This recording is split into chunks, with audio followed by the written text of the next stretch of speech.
Ұстаздар мен ата-аналар, бүгінгі аз наурыз жаңа жылымыз құтты болсын. Ұлыстың ұлы күні, деніміз сау болсын, заманымыз тыныш болсын, еңбектеріңіз әрқашанда берекелі, ырысты, бол болсын, ақ болсын, жаңа жылымыз құтты болсын. Бүгінгі біздің көрсететін салт дәстүріміз жаңа туған сәбиді қырқынан шығару. Қазақта қырқынан шығару баланы ерте басталған. Қырқынан шығару, ол баланы қырқынан шығару, ол 37-39 күнде шығатын болған. Өйткені ерте жастан бала өзі шымыр дүниеге келген еді. Ол бала шымыр болып тез жетіліп өседі екен. Ал қыз бала 40 күннен аса шығарады екен. Өйткені қыздың орны орнықты, инабатты, ибалы қыз болсын деп 40 күннен асырып шығарады екен.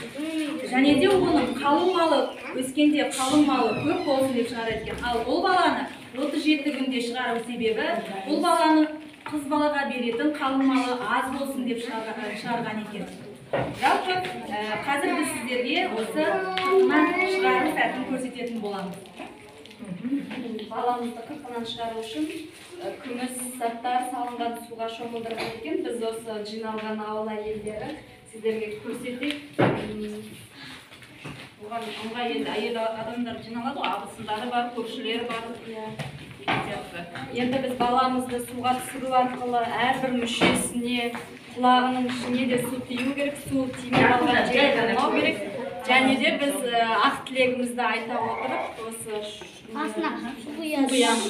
Алдымен бізге су құю үшін тілек айту керек екен. Қазір біз өзіміздің осы балаға тілегімізді, ниетімізді айтайық. Ойлаймыз бұрын бірінші жинағымен тырнағын, шашын аламыз, қарын шашын алыстап, сүт тырнағын алыстағаннан кейін оны көбісі өзіміз кімге ұқсасын дейміз, сондай кісілерге алдырған дұрыс, кім қандай болсын, соны өзіміз ырымдап, осындай болсын деп, пысық болсын деген секілді, ақылды болсын деп шашын алдырсақ болады. Сосын кейін мынаған 40 қасық суды құйылған бізде.